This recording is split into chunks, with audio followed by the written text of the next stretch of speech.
ঢাকার কোলাহলের পাশেই নিঃশব্দে বয়ে চলেছে ঐতিহাসিক তুরাগ নদী।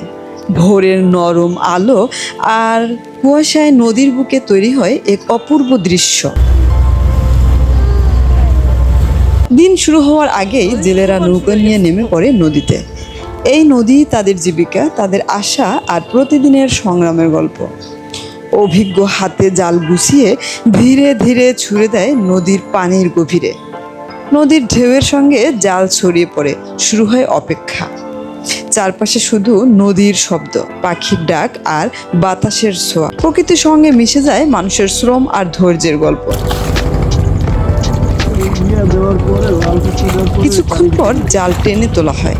জালের ভেতরে ঝিলমিল করে ওঠে ছোট বড় মাছ।